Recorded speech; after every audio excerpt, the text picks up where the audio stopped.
In May 2019, a small counter-narcotics unit was rolling down a country road in a rural part of Sinaloa, which was the center of the global drug empire created by El Chapo Guzman.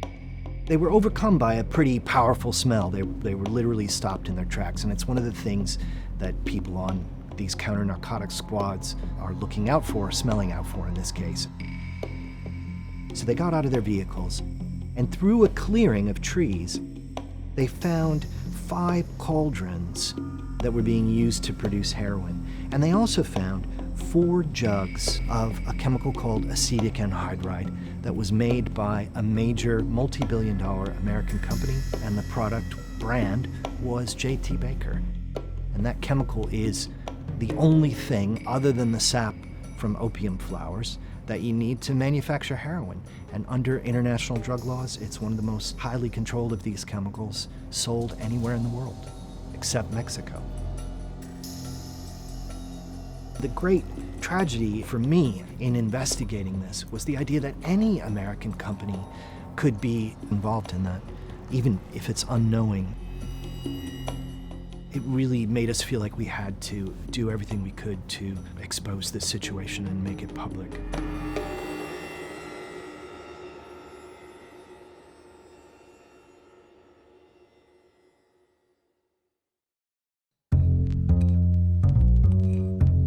In the 1980s, there was a flood of cocaine production from Latin America into the United States. An epidemic of crack in New York is now out of control. And there was a huge surge in the use of cocaine and then crack cocaine. You have no words to describe how bad it is.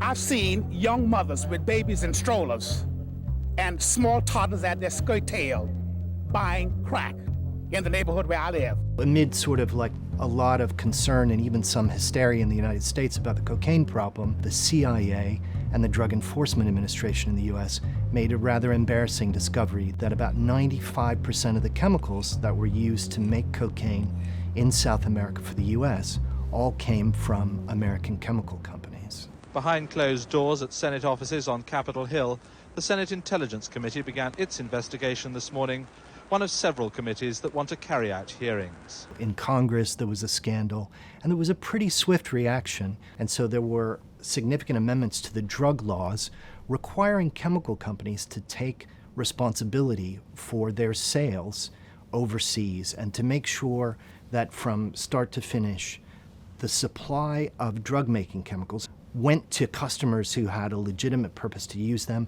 and weren't diverted to the drug trade. The U.S. aggressively pushed international drug laws around the world, and virtually every country has adopted domestic and international controls over these very same chemicals. There's a list called the Red List, and that list contains the chemicals that are of the most concern and that are the most highly regulated. At the very top, the chemical that is of the most concern internationally, and has been since 2001, is a chemical called acetic anhydride. And it is the only critical essential chemical that you need to make heroin, and that's why it's number 1 on the Red List, and it's number 1 under international narcotics laws.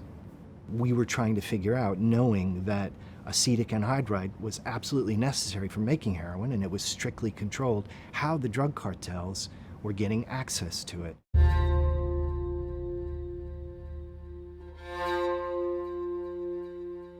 Internationally, acetic anhydride is heavily regulated. For 18 years, Mexico avoided stringent regulations. They said that it was too costly for companies, it wasn't necessary. In 2018, they tightened the regulations, but even with those tighter regulations, we saw that sale of quantities that should have been regulated fell through the cracks, went completely unnoticed. Regions where a lot of poppy is being grown, farmers have to resort to growing the plant, mainly because of poverty. They're not either able to sustain their families with the usual corn or bean crops, or they actually sometimes get threatened by cartel groups that require that they grow them on their plots. Mexico production of heroin waxes and wanes, but at its height, there is a huge demand from the cartels for acetic anhydride because that's really the only ingredient missing for them. They have the farmers producing their poppy for them, so they just need to get a hold of some, jugs of the chemical, and then they're ready to go. These chemical labs all over poppy producing regions, some of them get seized by the government, and then the government snaps photos of them, sends them to the media. The media puts them up on their websites, and with a simple Google search, you can see what these labs look like. So I'm scouring Google looking for chemical labs and busts by the Army, and I see a bunch of them, and they normally have a lot of unmarked blue barrels or unmarked bottles of chemicals. But I came upon one photo where I actually saw there was a label, and the label read J.T. Baker. I went through more searches and I saw it in another photo, and J.T. Baker just kept popping up as one of the only labels that you could actually see on the chemical in these lab busts. So we realized, okay, something's happening here.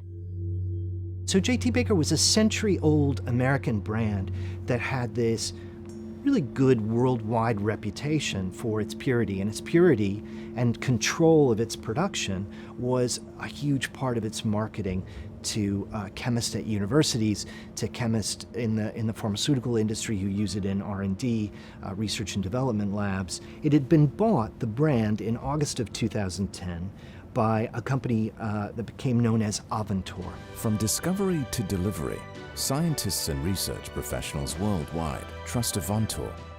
They really had a strong presence in the lab chemical market worldwide, but especially in the Americas. Their operation in Mexico was a significant player for them in the industry.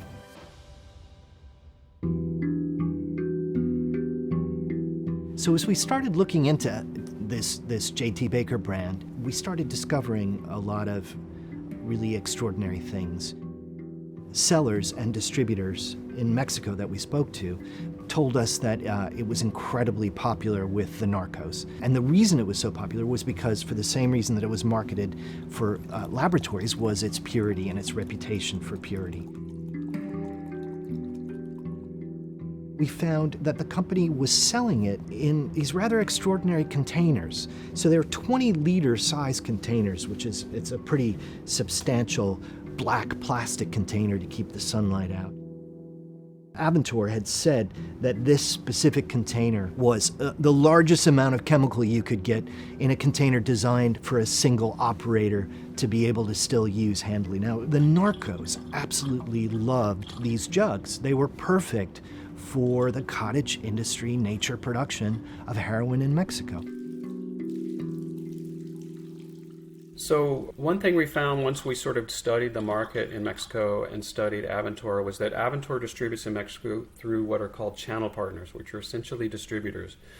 And by law, they're only supposed to sell acetic anhydride to legitimate users. I started going down the list of the channel partners, and I just picked one and went out to see them. They were sort of on the outskirts of Mexico City in a very industrial area. I started talking to the sales manager, and he basically said, you can buy it as long as you can pay for it. He didn't require any proof that I was a legitimate lab. You could easily just walk in and buy this stuff quite cheaply, actually, and take it to your heroin lab and produce heroin with ease. So that was pretty shocking to see. In November 2019, I was in Mexico reporting on the ground, and I went into this medical supply store with a Mexican colleague, and we bought a 1-liter glass bottle of J.T. Baker acetic anhydride. And the seller volunteered to us that he could easily get us an 18-liter jug. And with that one 18-liter jug that you can buy for about $300, you can make about $1 million worth of heroin. And we also found that these 18-liter jugs were being sold on the biggest e-commerce platform in Latin America. It's called Mercado Libre. It's huge in Mexico. It's kind of a mix between Amazon and Alibaba, I guess you would say. And it was on offer from several sellers online publicly in Mercado Libre. We weren't supposed to be able to buy it unless we were legitimate buyers, but we didn't have any trouble getting it. One thing we noticed on the Avantor products that we were able to purchase is it said made in Mexico in Spanish. right there. And we were like, well, that's interesting because Aventor has, these plants outside of in the U.S. basically. So how can they say made in Mexico? And it turns out that somehow they are bringing the chemicals, the ingredients, and putting it into the jugs in Mexico in a facility they have in Mexico. And it's actually produced by a subsidiary in Mexico. So it really is made in Mexico, at least under Mexican law. So that basically allows Aventor and conceivably other companies to produce this stuff in Mexico, which means they have to comply with Mexican regulations. Everything was done in Mexico to create and sell this product. The company was able to say that it did everything perfectly legally under Mexican law, because Mexican law was the only thing that applied, because Mexican was kind of this island unto itself in international drug laws for the heroin-making chemical. So they said, of course, that they hadn't violated the law, that their sellers, the distributors and the retailers that they sold to, were responsible for who the end user was. In 2014 alone, more than 47,000 people died from drug overdoses, more than any single previous year in American history. In addition to cutting across virtually every demographic in America, the heroin epidemic has cut across virtually every region of the country. No urban part of America has been more devastated by opioids and by heroin than Philadelphia. The city of Philadelphia has a large neighborhood called Kensington. It's an area that's become synonymous with drug use. It's even earned the nickname the Walmart of heroin. The Drug Enforcement Administration routinely undercover buys and tests heroin from across the United States to do chemical analysis of where it's coming from to determine its strength, its potency, its purity, and they also track the price because that gives them, again, a good idea of what's happening. The heroin that they've bought in Philadelphia, which almost certainly came from Kensington, is the most potent, purest heroin that they've found for sale anywhere in the United States. And the great irony of that is that Aventor, which sells J.T. Baker branded acetic anhydride that was used to make heroin in Mexico, their headquarters is just 15 miles away from the Kensington neighborhood. The day that our story came out, Aventor, in consultation with its CEO and its general counsel, decided immediately that they were going to pull the product from across Mexico. It was a pretty extraordinary move for them to make, and I think it was also quite telling in terms of how concerned they were with the evidence that we published about how their product, their company, was being used to fuel heroin production for the United States.